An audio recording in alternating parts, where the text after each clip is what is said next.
It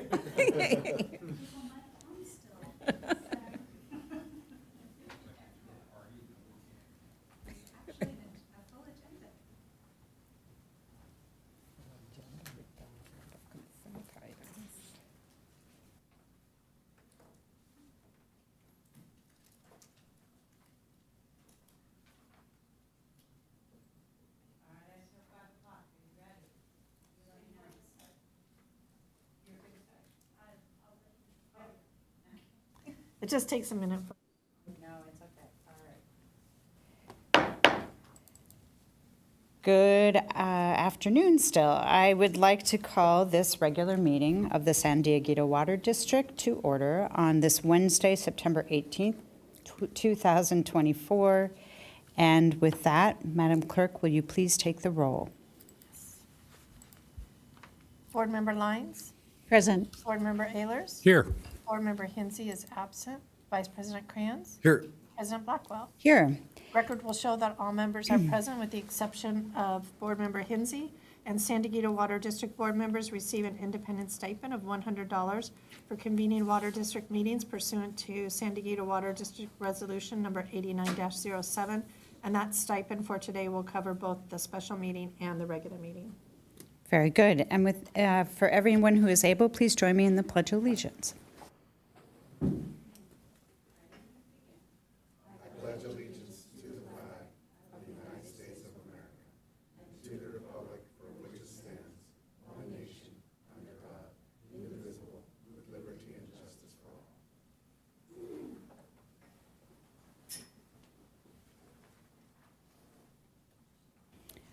Okay, we will move into the agenda. Today, the next item is special presentations and proclamations, and we do not have any. We'll move into oral communications. Are there any oral communications today? There are none. Okay.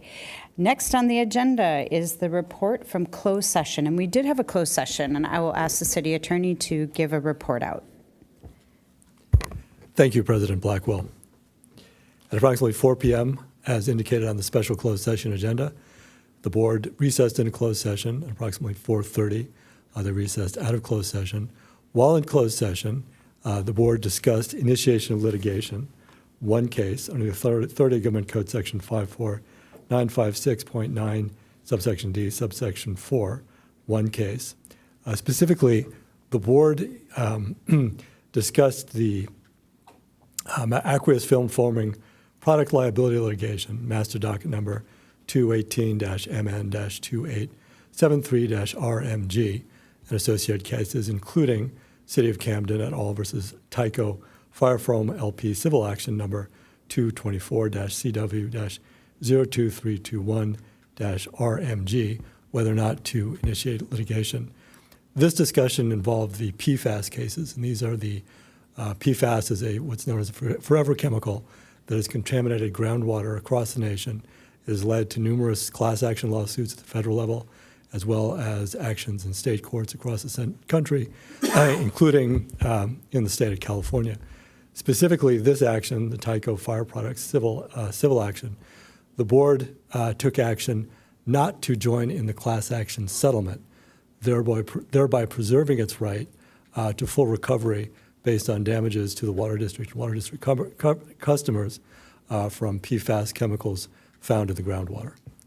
And that and further, the board also gave direction to the district city manager, as well as risk manager and board attorney, to similarly opt out of entering into settlement agreements in future PFAS litigation matters.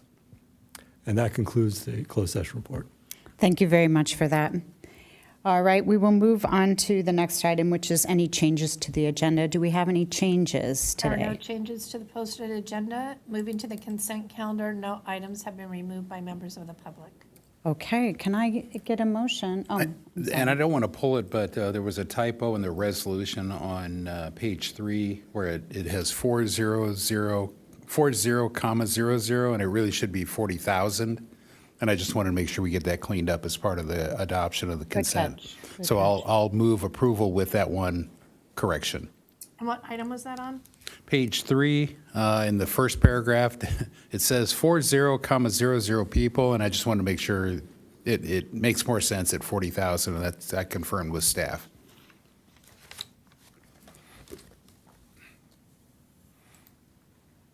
Do we have a second? Do we have a second for the consent agenda? I'll second. Okay. We're ready to vote.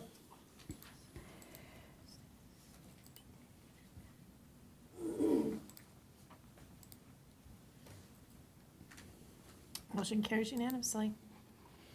Okay, thank you.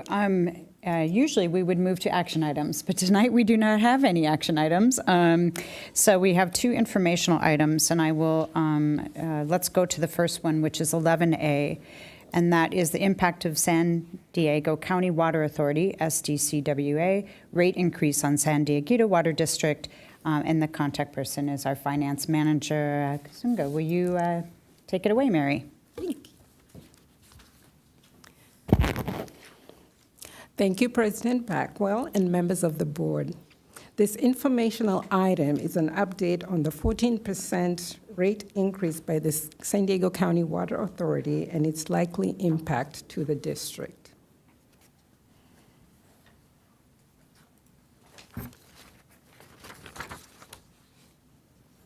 On July 25th, the authority's board adopted a 14% increase to its rates and charges.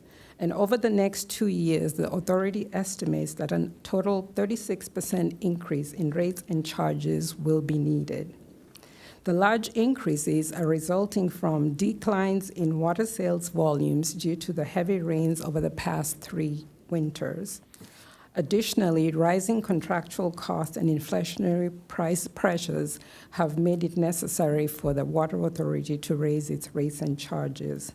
And lastly, the Water Authority has been providing rate relief to its member agencies from its Rate Stabilization Fund over the past few years and felt that this time they were not able to do so without jeopardizing their financial situation.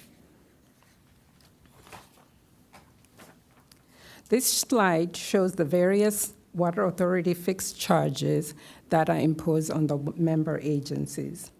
The second column shows the assumptions that were used by the district in its recent cost of service study. The third column shows the current monthly charges of those fixed charges.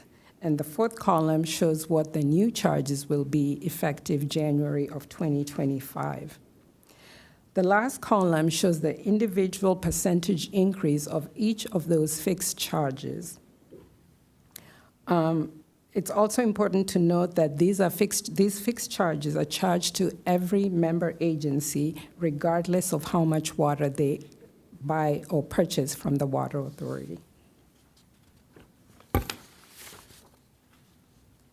In addition to the fixed charges, every agency also pays variable costs based on the volume of water that is purchased from the authority.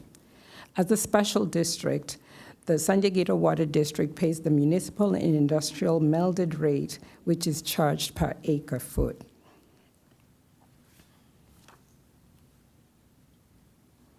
An immediate impact of the rate increase is the district's participation in the opt-in discount program, allowing agencies to make a single payment by January 3rd of 2025 to cover fixed costs for a whole year rather than pay in 12 equal installments. Participating in the upfront program would decrease the average effective rate by 1.5%. At the August meeting, this board approved the use of the Rate Stabilization Fund to enable the district to participate in the opt-in program.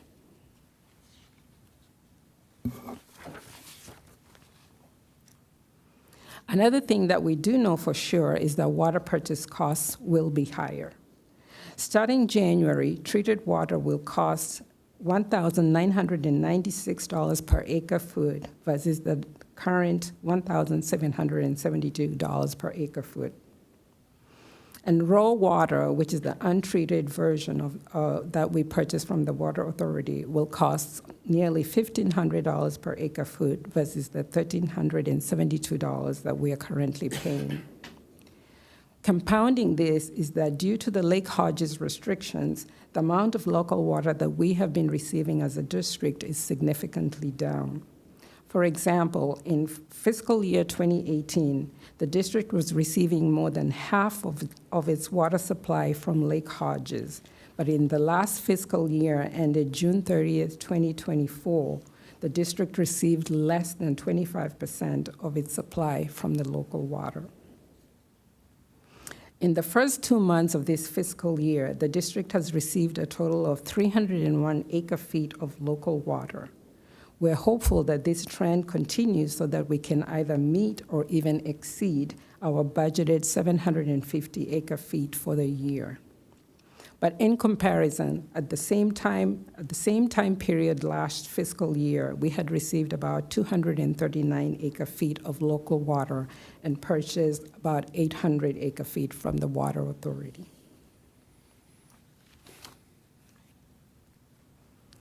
Because water purchases are ultimately driven by customer demand and its variability, staff will be monitoring these closely.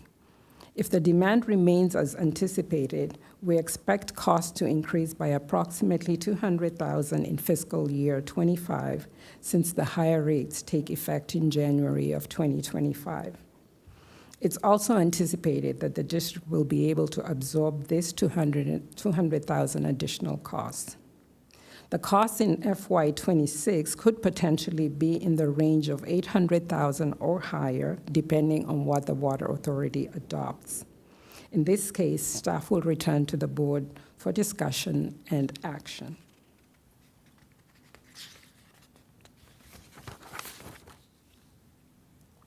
Part of that discussion may include passing on the additional increases to customers, but this would require a new Proposition 218 process. The Proposition 218 process is a lengthy one that requires a new cost of service study to justify the higher rates that will be passed through to customers. It also requires that customers must be notified by mail and allowed a 45-day protest period. The last phase of the Prop 218 process requires a public hearing to be held, and if a majority written protest is not received, only then can the new rates be adopted.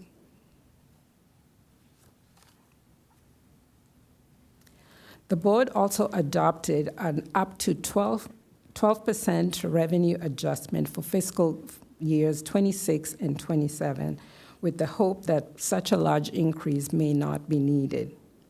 However, with the CWA rate increases anticipated in 2026 and 2027, if those rate increases come to fruition, the up to 12% revenue increase that was approved by the board may not be able to be lowered. But once again, staff will return to the board prior to each revenue adjustment to discuss and to seek direction. That concludes my presentation, and we are available to answer questions. Thank you very much. Board Member Lyons. Yes, Manager Kazuga. Sorry. I do have a couple questions associated with the numbers. First, I understand us to say that we anticipate 750 acre-feet of water to be available, local water to be available to us this year. We anticipate that to be available, but we really don't know if it will be. Is that how could you shine a little bit more light on that uncertainty? Yeah. The 750, if you recall, was part of the cost of service study assumptions that we will get 750 acre-feet.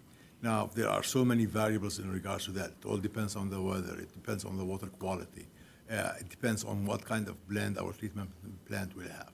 But so far in the past 2 years since we had the restriction, we were able to get more than 1,000 acre-feet, which is a good sign. And as we see from the data that Mary presented, we already have 300 plus for the first 2 months of the year. So hopefully we'll meet the 750 and more. And if we get more local water, then we'll most probably be able to reduce the impact to the budget and our revenue. Yeah, that's good. I'm glad to connect those dots because I think that's really clear that local water is what we need to get if we can, and but we're not certain until we learn as we go through the year what's available to us. I may have some additional questions, but that's it for now. No worries. Board Member Ehlers. Yeah, along the same lines, but, and I'm so glad we can get already 300 acre feet, but this is down at the bottom of Lake Hodges, right? Right around where we're allowed to operate up to the 285 feet, I want to say. Have you taken into account the additional cost, because that's much lower quality water than if Lake Hodges had been full, and as I recall, the lower quality water costs more. How much more does it cost to treat? And do you have that built into the financial model here, that you're spending more on this lower quality, bottom of the dam, so to speak, water? Off the top of my head, I don't really know how much exactly it costs, but yes, it's included in the cost of service study because of the fact that this information we get from Santa Fe Irrigation District, who operate and maintain our treatment plant, and each and every month there's a bill that comes to us in regards to the treatment of the water. It's not that much different unless you start going to more than 50% blend of the Lake Hodges water, then it becomes a challenge. But that we have been treating between 20 and 30% for the longest time Okay. And at our treatment plant. so you dilute it basically, and it doesn't, it's not as, so when we get to the wet part of the season and we get more rain, will that improve the water quality because of maybe a flushing action? So even though we might get more water than the 300 we've already gotten, during the wet season, is there the potential to get the better part of that 1,000 we've historically gotten in the last few years? And will it be cleaner? It will be cleaner, but there is a challenge with the fact that if it exceeds the restricted level, then we are out to open the blow-off. Yeah. So that we can reduce, and then there's an impact hydraulically of us being able to draft from that water, because when you open the blow-off, there is some hydraulic restrictions for us to draw. So although we're getting rain, so we want the rain to come in slowly and nicely so that we continue to be at the 280. Okay, good. Thank you. Board Member Lyons. Yes, thank you. We are able to accommodate the extra costs associated with the Water Authority's increase for this year, as you stated. Are we doing that by using more of our reserves? Not right at the upfront. Initially, we're basically at this point, since we are getting a little bit more local water than we had anticipated at this time of the year, that's also helping us in terms of not having to dip into the rate stabilization reserve. But depending on how the rest of the year shakes out, and if we end up not receiving as much local water, then we would have to dip into the rate stabilization reserve to pay for the additional water purchase costs. Okay, thank you. Well, I'm happy to hear this report. Yeah, I mean, and I appreciate you're doing a good job of monitoring it. It's an unfortunate situation we're in, but that close monitoring will help. Could you, Mary, just describe, I'm assuming you're looking at things very regularly, monthly probably, and also the plan to bring it back to the board so we're updated regularly. Absolutely. Oh, I'm sorry, but can you explain your, it was kind of a question without a question mark, I apologize, but yes, I'd like to know the plan for bringing it back to the board. Okay. Well, we typically bring quarterly reports, but we can bring more often reports if the board would like us to do that. Like I said, we monitor our revenues and expenses on a quarterly basis and provide the quarterly reports indicating where we're at. We can also include how much water we have received locally, and as well as any raw or treated water. The treated water we only purchase, because it is the most expensive water, we only purchase that when the plant is shut down for maintenance. So that helps a lot in terms of if the plant is not going to be shut down, then we can continue to use the raw water. I think, thank you. I think the quarterly update is good, and with that additional information, I would say, though, in between, if you see a trend and it's going the wrong direction, then sooner is better, right? So don't wait for a quarterly update. We will be right back. Okay. Very good. Any other questions on this item? All right, thank you for the report. We'll move to item 11B, which is the Advanced Metering Infrastructure, AMI, Implementation Plan, and that will be Principal Engineer, oh, I guess not, is actually. Habib is out Sorry, sick, Habib so- is Sorry, out I here noticed to that grace now you. as I looked up, so there you go. All right. Good afternoon, President Blackwell, Board of Directors. My name is Elmer Alex. I'm the senior engineer in for Habib Hariri today. I'd like to introduce Amy Tchaikovsky from Ardura. She'll give you a update on the Advanced Metering Infrastructure Conversion Project. Amy is a seasoned professional in providing technical assistance on this project from Ardura. Great, thank you. Just wanted to make sure I didn't have to hit a button or anything. And do I just advance them by just? Okay. So yes, so my name is Amy Tchaikovsky, and I'm a registered professional engineer and certified construction manager, and I specialize in alternate project delivery methods and basically implementing these kind of projects. I've implemented the AMI system at Elsinore Valley Municipal Water District over a multi-year period and for the city of Oceanside. So I'm going to I have a brief description of the agenda, a description of the AMI, the benefits of the AMI, the implementation steps, kind of an overview of the cost and schedule, a grant funding discussion, and then we can talk about any questions. So the district system currently has 12,100 AMR reading Badger meters. The existing AMR endpoints are at their useful life, so that's the major reason for this project. Presently, 4,300 of these endpoints have, the battery life has been exhausted. They no longer transmit the drive-by readings with the wand when you go by to do the wand, and so they're necessitating manual readings now. So the system will be phased to match grant funding. We have a grant funding plan with the first cycle that's identified. So with the grant that's identified that I'll discuss in subsequent slides, it's a requirement to have a 50% match. So that's why, based on the funding, that's why we've determined what the phasing would be.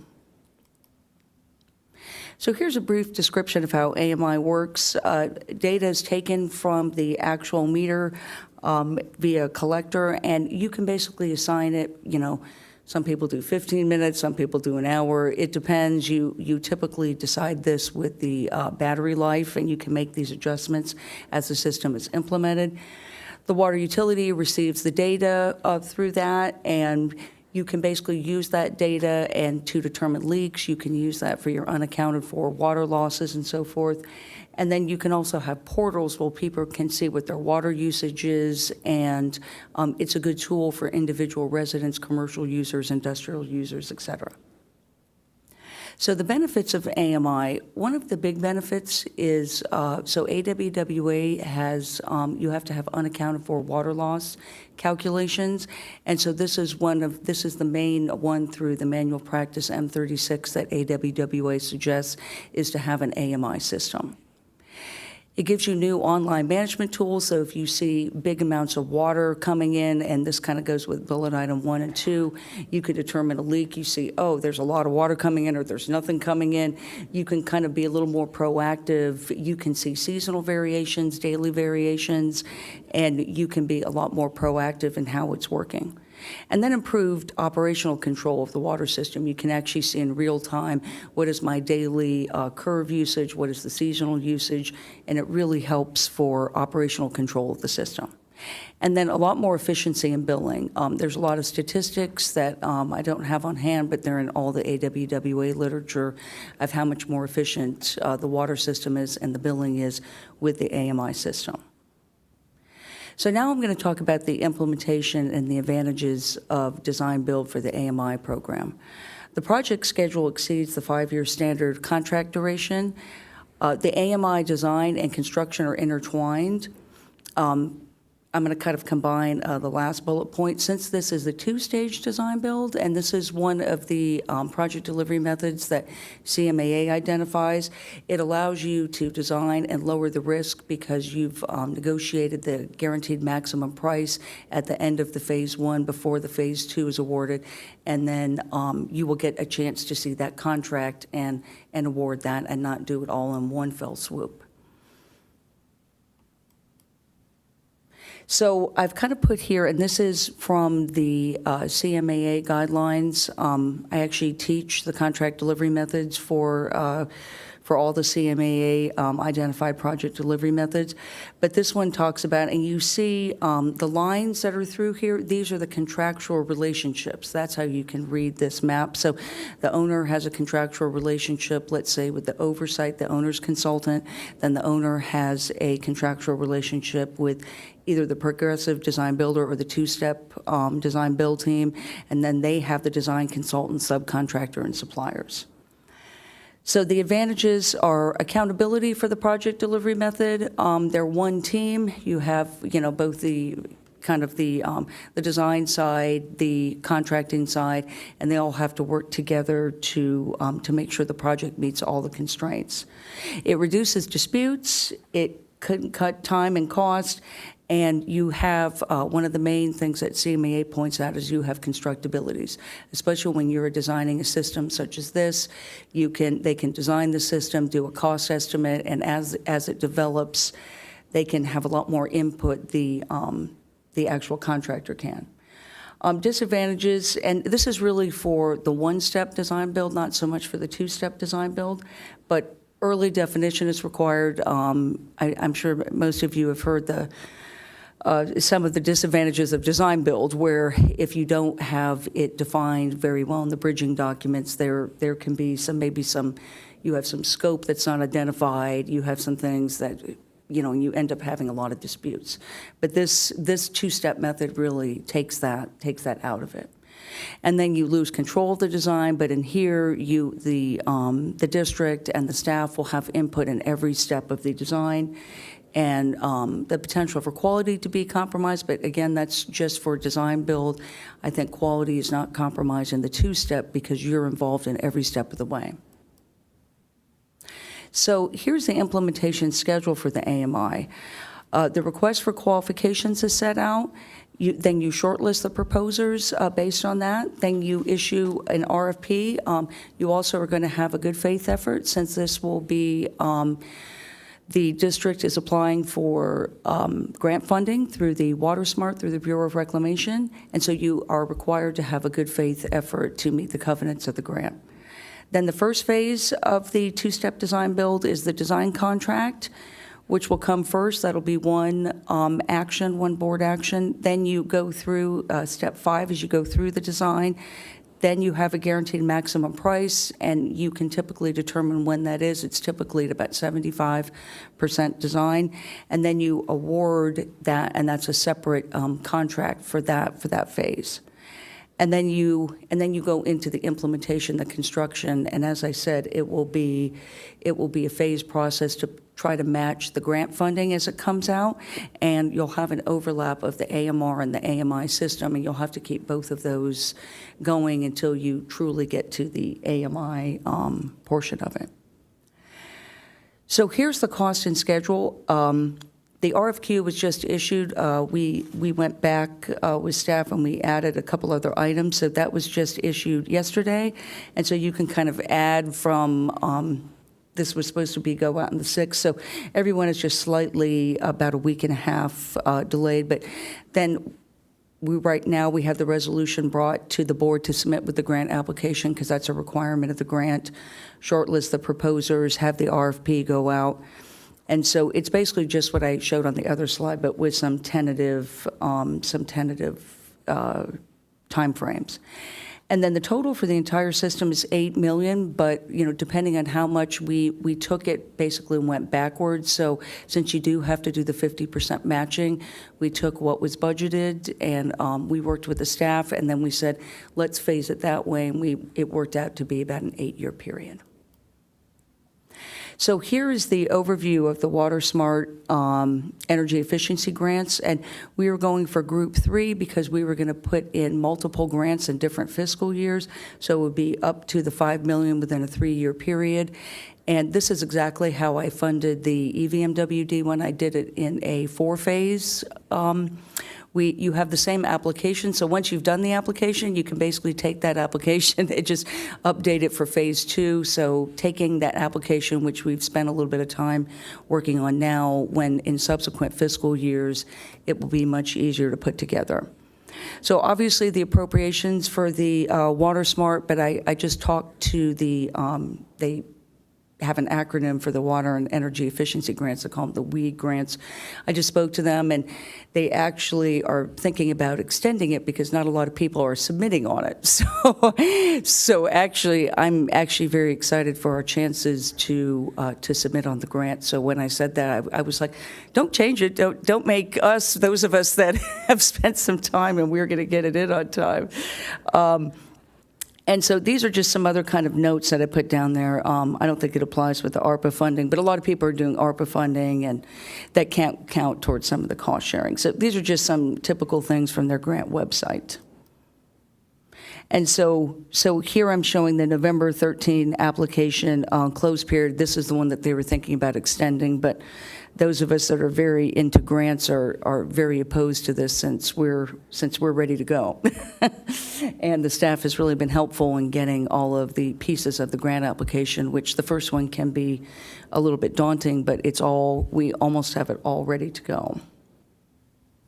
So here are the outreach grant support letters. You really don't have to have the outreach or grant support letters, but it really does make your grant application, with all things being equal, it makes it a lot stronger application, especially showing the staff worked with us, and they outlined all of these. So getting Olevenheim, getting the water purveyor, the water authority, Rotary clubs, a different kind of a whole slice of the community, different people that are going to benefit from it.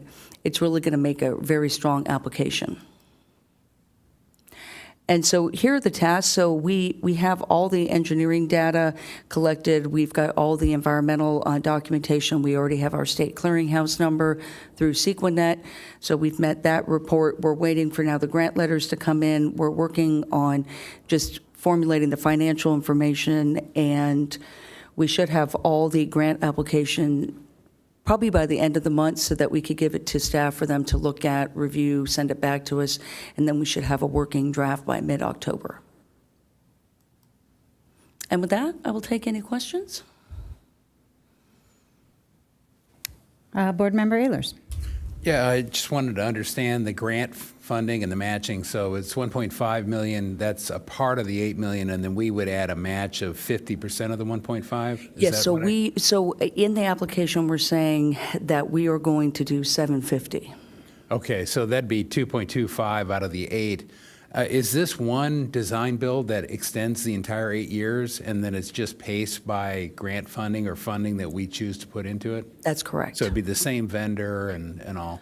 That's correct. And so in the RFP or that contract that is still in process right now, what you end up doing is you have a master term sheet. So that will say, with cost escalation, as years go on, and what the battery life will have to be, and so on and so forth, what the storage will have to be, how many they have to keep on site, and so forth. And that'll be worked out before the RFP goes out. And the 8 million estimate, what was the basis for that? How did it come about? Is that based on similar experience from Lake Elsinore or Elsinore Valley, I guess it was? Yes, so we basically take kind of an average, because you have like 3/4 endpoints. You have some large volume users, but most are around pretty much the same amount for the residential. And so we take kind of an average, and then we escalate it, and then we go over the time frame. So we say, okay, here's how many are going to be due this fiscal year. Here's how many.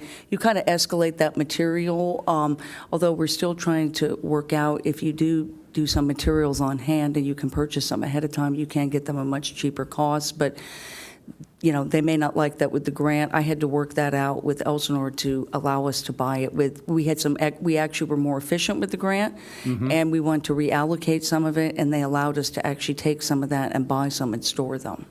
But your average cost includes installation in addition to equipment costs. It includes And the portal. the radio network. And are we doing our own? Would you anticipate and what's your experience with the others, doing our own portal and head end? Or I know some you can outsource them to Badger and people like Badger. Right, so we have it, we're trying not to limit their kind of means and methods. So what we say is, here's the systems that you're going to have to interface with, and then show us in your RFQ and list what you are going to do, and then they can decide whether they like that approach or not. Very good. Right, some have standalone systems, some you pay a licensing fee and so forth.